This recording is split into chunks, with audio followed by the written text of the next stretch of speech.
Bonjour à toutes, à tous. Je vous l'avais promis, la voici la vidéo sur le voyage durable à petit budget. Avant de commencer, je voulais faire deux petits disclaimers. Le premier, c'est que certaines personnes ont besoin de l'avion pour rendre visite à leur famille parce qu'elles habitent à l'étranger ou dans le cadre de leur travail. En plus de ça, certaines personnes ont eu le privilège de déjà pouvoir voyager pendant leur enfance, adolescence, etc. en avion, et font ensuite le choix de ne plus vouloir voyager tout en ayant déjà pu profiter du système, alors que d'autres personnes, surtout les personnes qui viennent de familles dans une situation vulnérable, n'ont pas du tout l'occasion de voyager et veulent peut-être aussi pouvoir profiter une fois ou l'autre d'un voyage en avion.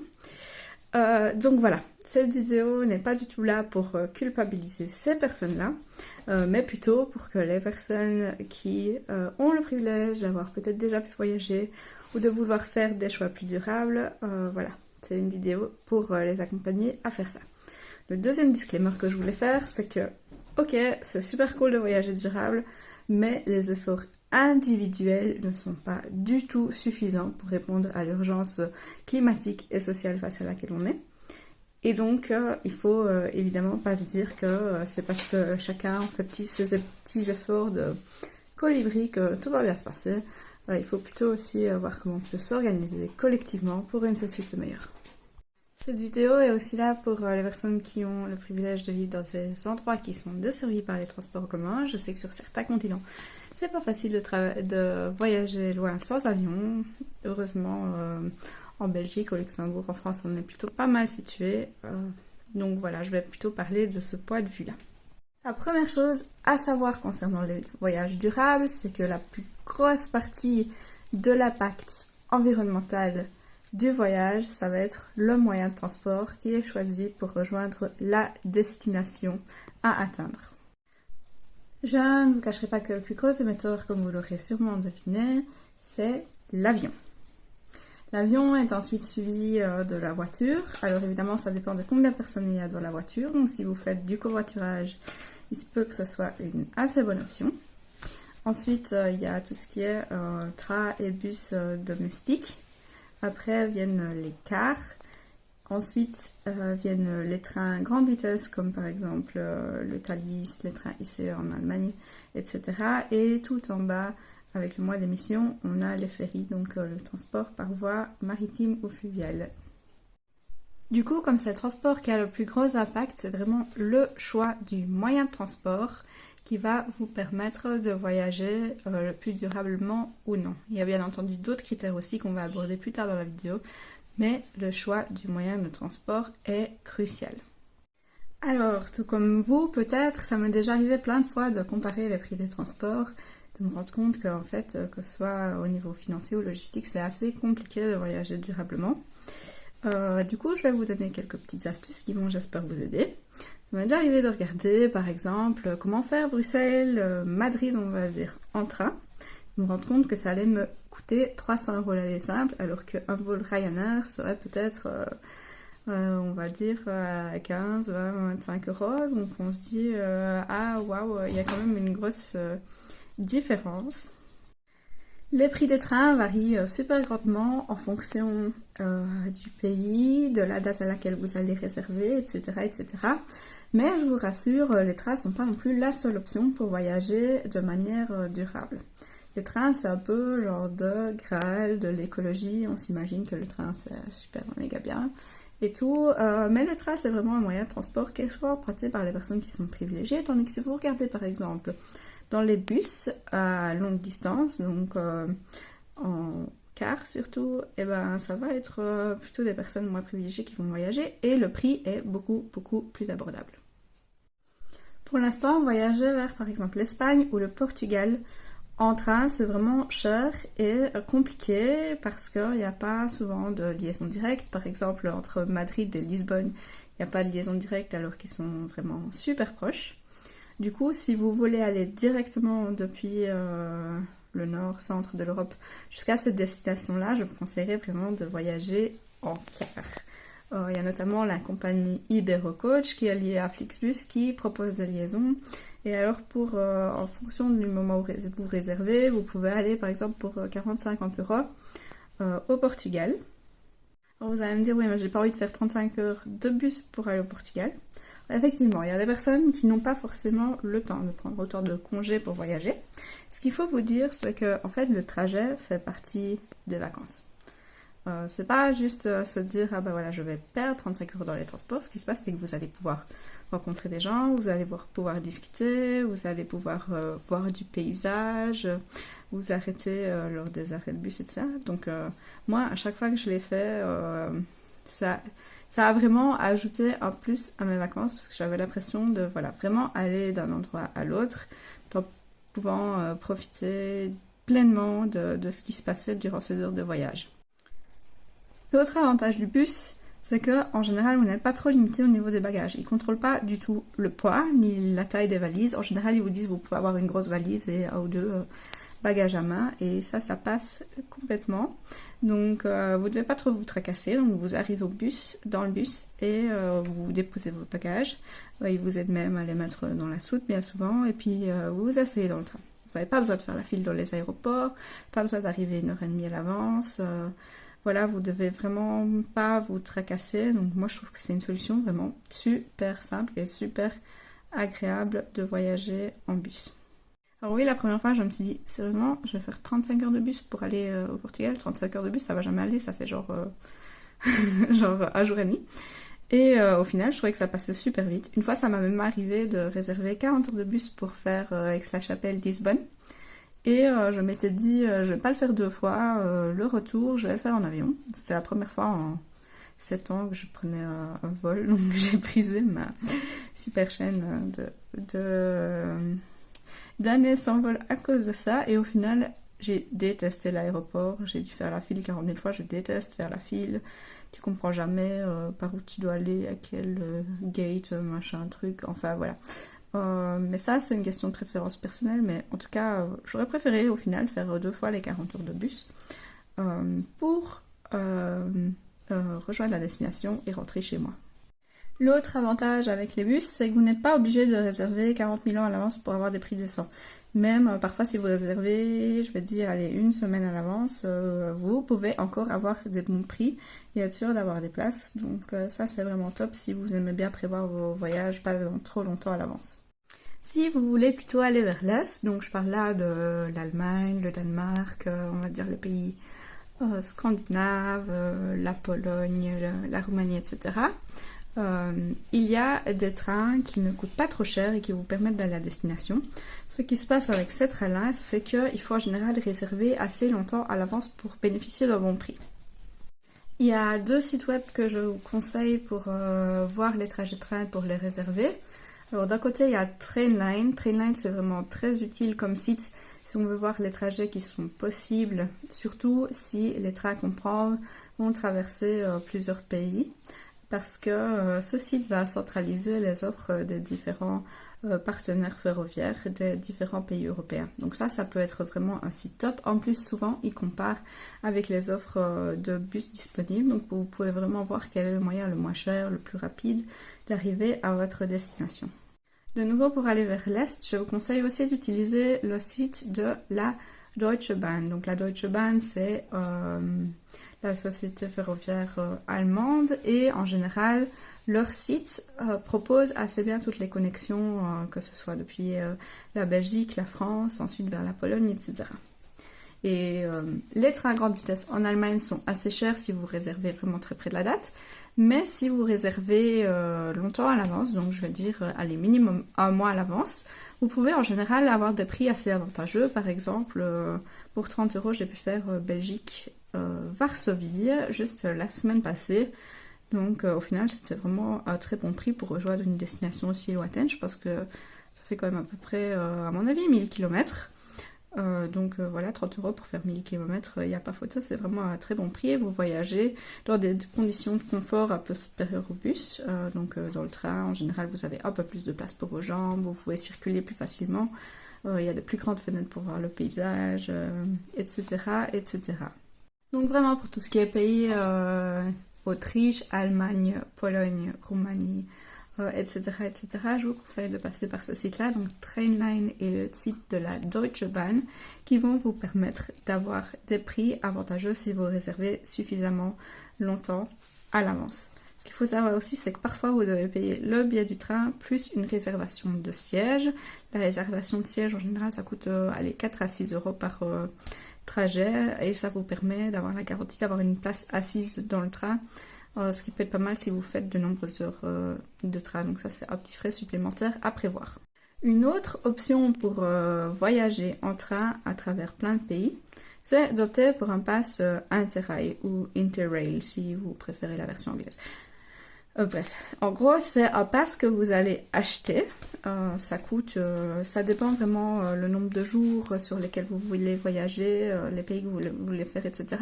Mais je dirais que le pass coûte environ 300 euros, ça dépend de votre âge et vraiment du nombre de jours, 300-400 euros.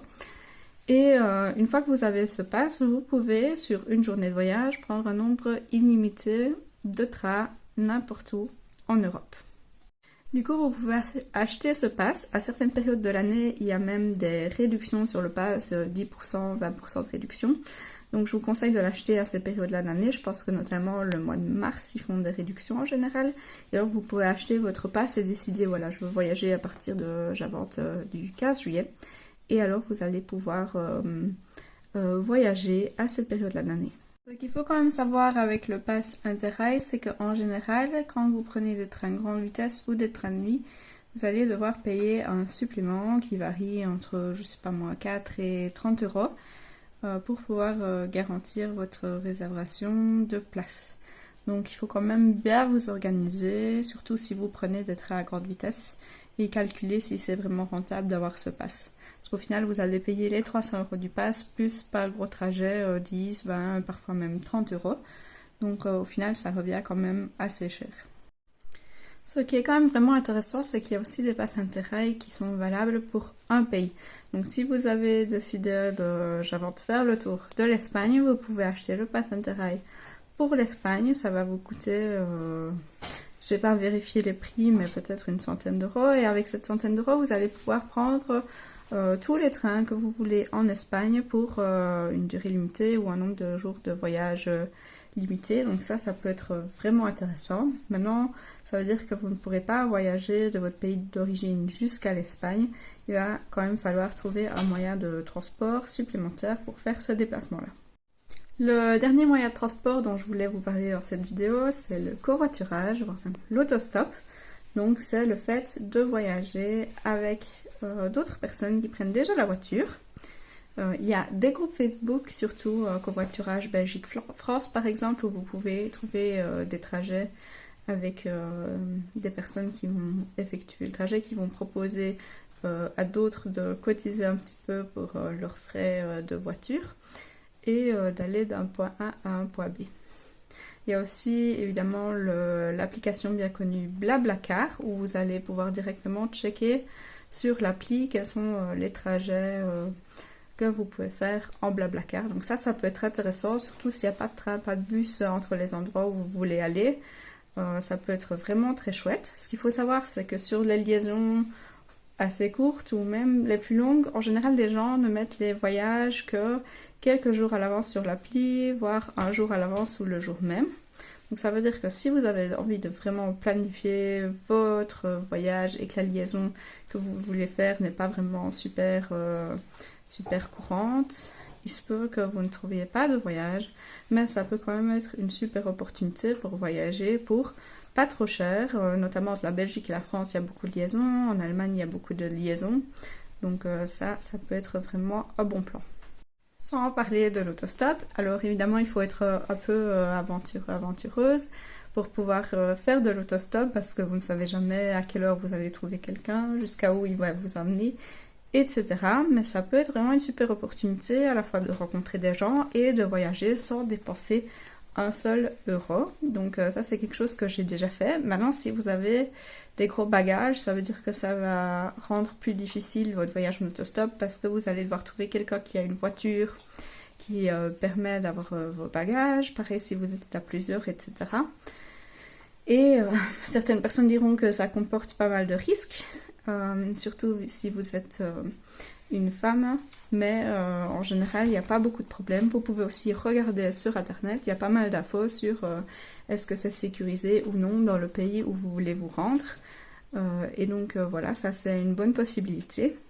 Moi, ce que je vous dirais, question sécurité, si vraiment au premier abord vous ne le sentez pas, si une personne s'arrête et vous propose de vous prendre, vous dites ah là, je sais pas, j'ai un mauvais pressentiment, je le sens pas, et ben vous avez toujours tout à fait l'option de dire non et de trouver une autre voiture qui vous emmènera au plus proche de votre destination.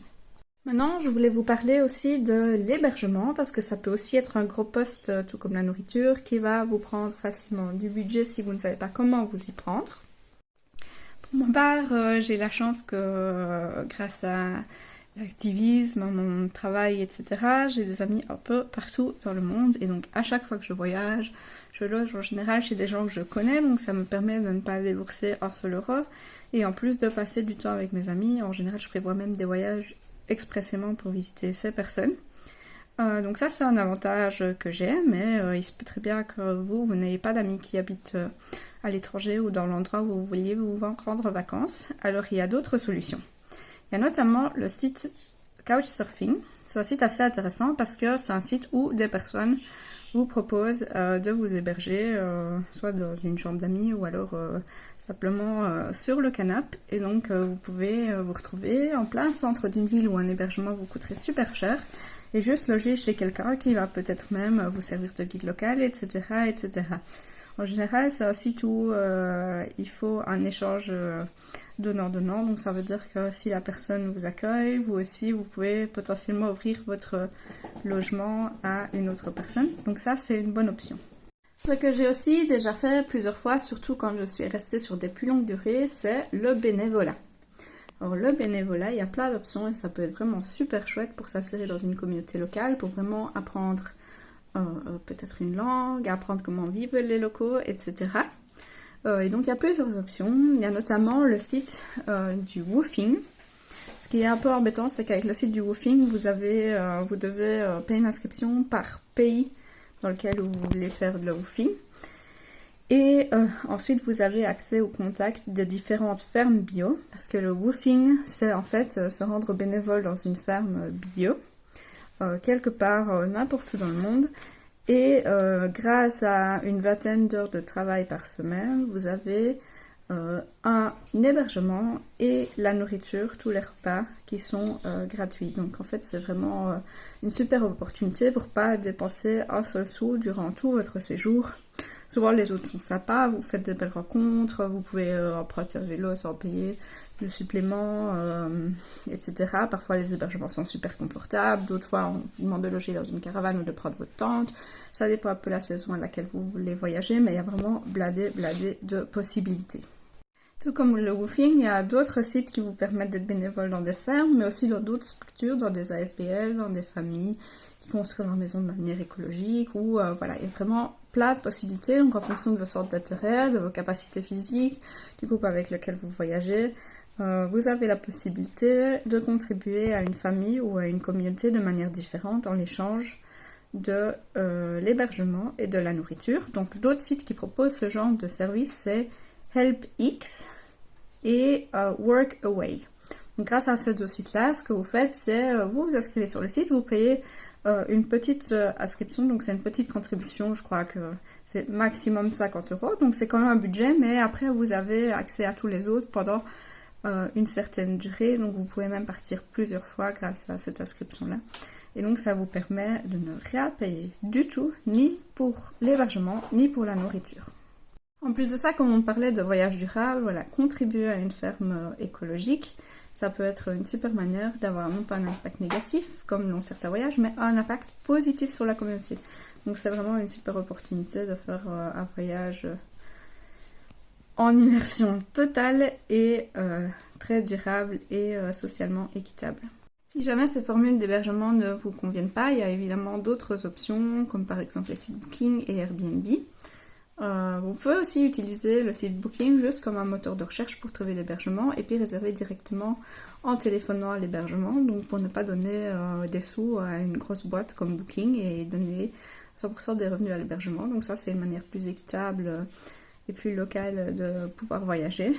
Ce que je vous conseillerais, c'est de toujours choisir des hébergements qui sont gérés par des locaux. Parce que ça évite que vous payiez un gros hôtel où au final les revenus générés par le tourisme vont aller à une énorme firme et pas à la population locale. Donc ça, je trouve que c'est quand même un élément important dans le choix de la destination. Sur ces sites comme Booking ou Airbnb, vous pouvez trier les options par catégorie de prix, mais je vous conseille quand même très vivement de regarder les notes des établissements. Donc pour moi, je choisis jamais des établissements qui ont moins de 7 sur 10 par exemple en notes, parce que sinon on se retrouve souvent dans des solutions d'hébergement qui sont pas du tout acceptables. Donc ça, c'est une option. En fonction du pays, ça va vous coûter plus ou moins cher. Donc il faut savoir que la destination que vous allez choisir va aussi avoir un impact sur l'hébergement et son coût. Par exemple, récemment, j'étais à Tallinn, on a eu un hôtel super avec ma copine et on a payé 37 € pour nous deux, pour une nuit. Donc ça, c'était vraiment un prix assez bas, parce que voilà, j'avais pas d'amis qui habitaient à Tallinn. Donc on a dû prendre un hôtel et c'est ça qui s'est passé. Par contre, dans d'autres pays, par exemple le Portugal est en général un pays pas trop cher, mais à Lisbonne, les logements sont hyper chers. Donc des fois c'est un peu dur de savoir quelles villes sont chères, quelles villes sont pas chères. Donc il faut juste faire un petit check sur les sites pour voir ce que l'hébergement vous coûterait. Si vous avez vraiment envie d'aller dans un pays où l'hébergement est super cher, je vous conseille d'opter pour le bénévolat ou de loger chez une personne que vous connaissez si vous avez la chance d'en connaître une. Aussi, quand vous choisissez un hébergement, surtout si vous restez sur des plus longues durées, ça peut être intéressant de regarder quels sont les équipements de l'hébergement et voir s'il y a une cuisine. Parce que manger à l'extérieur, ça peut vite revenir cher, surtout dans certains pays où les restos sont méga chers. Et du coup, s'il y a une cuisine, ça vous permet de cuisiner même des trucs assez basiques, ou même des fois s'il y a juste un micro-ondes ou s'il y a des couverts et des assiettes, ça peut déjà être super bénéfique. Parce que vous passez juste dans un petit magasin, vous achetez ce dont vous avez besoin. Donc ça permet de réduire drastiquement les frais de nourriture. Maintenant, je vais juste faire une toute petite partie sur les souvenirs, parce qu'en général, on a quand même envie de rapporter quelque chose de ses vacances. Ça peut pas toujours être le cas. Mais vous avez sûrement déjà vu passer ces images qui disent ces touristes ils vont à Paris, ils viennent de Chine et au final ils ramènent des souvenirs de Paris mais qui sont fabriqués en Chine. J'essaie toujours de privilégier des souvenirs qui sont faits, qui sont soit faits main ou qui sont vraiment locaux, qui sont dans des matériaux écologiques. Genre ma mère, elle kiffe trop les aimants pour mettre sur le frigo avec petit pin de la destination. Et du coup, lors de mon dernier voyage à Tallinn, j'ai acheté un aimant qui était fait main en céramique, aussi peint à la main. Et donc ça permettait de ne pas acheter un truc fabriqué à l'autre bout du monde. Et ça peut coûter un tout petit peu plus cher, mais au final un aimant ça va jamais vous coûter 20 €. Donc même si ça coûte 1 € plus cher d'avoir un truc de qualité et fait local, ça peut vraiment ajouter déjà un peu de standing au cadeau que vous allez ramener, mais en plus ça va permettre de rendre votre voyage encore plus durable. Toute dernière info pour les visites et les activités, il y a certains pays où les musées sont gratuits ou certains endroits, par exemple quand on a été à Varsovie, chaque jour de la semaine il y avait un musée qui était gratuit. Donc par exemple, nous on était là un mercredi, donc on a regardé quels musées sont gratuits les mercredis, et donc on a été, et au final c'était vraiment une visite géniale. Ce qu'on fait aussi au niveau des activités, ce que je fais souvent, c'est réserver un free walking tour. Donc si vous tapez free walking tour avec le nom de la ville que vous voulez visiter, vous avez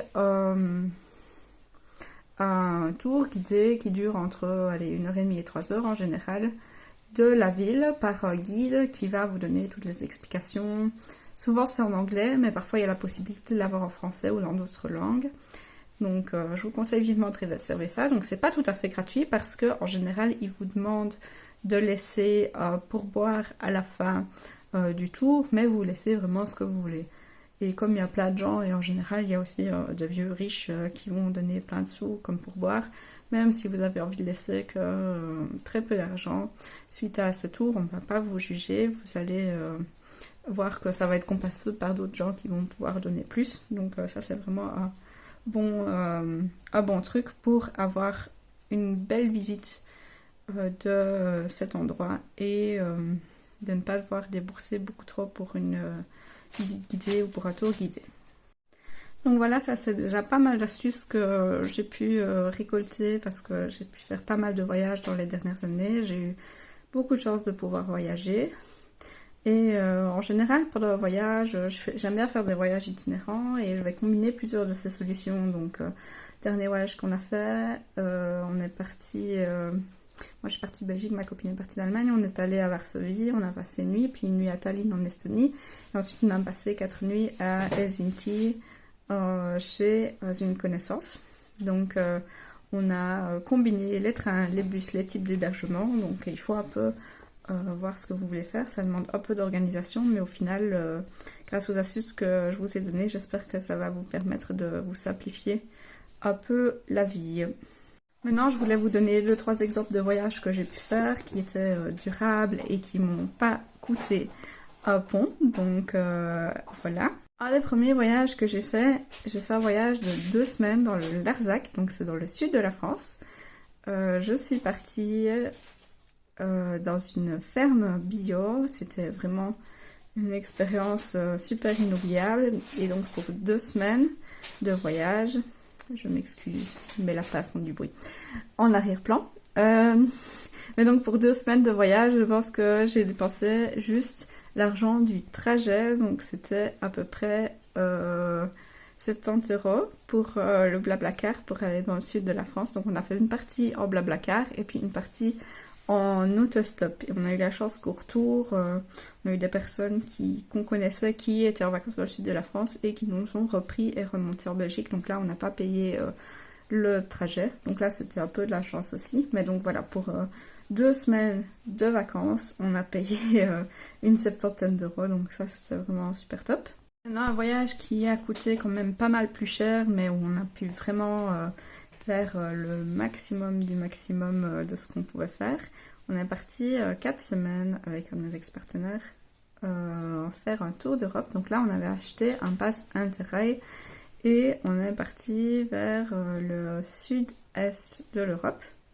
D'ailleurs, ça me fait penser qu'un bon plan que j'ai oublié de vous partager dans les infos sur les trains et les bus, c'est qu'en fait, si vous voyagez de nuit, ce qui peut être plus ou moins confortable en fonction du moyen de transport et de ce que vous choisissez comme option, vous allez économiser une nuit d'hébergement. Donc ça, c'est vraiment top. C'est ce qu'on a fait. On est d'abord parti à Vienne, puis on est parti vers la Roumanie. Donc on a visité plusieurs endroits en Roumanie, on allait faire des randos, des visites, etc. Et ensuite, on est parti vers Istanbul. Donc on a passé quelques jours à Istanbul. On a eu de la chance parce que la lire turque était vraiment très basse par rapport à l'euro à ce moment-là. Donc vraiment, même manger à l'extérieur, ça coûtait rien du tout. Donc on a pu vraiment super bien profiter. Ensuite, on est parti vers la Grèce. On a passé quelques jours sur une île grecque. Puis on a pris un ferry qui était compris dans le prix du pass Interrail. On est parti vers Bari en Italie, on est ensuite allé à Vérone, puis on est repassé dans les Alpes en Autriche, et puis on est remonté en Belgique. Donc on a fait tout ce voyage sur un mois, et là on n'a pas logé chez aucune connaissance, on a fait quasiment que manger à l'extérieur et tout ça.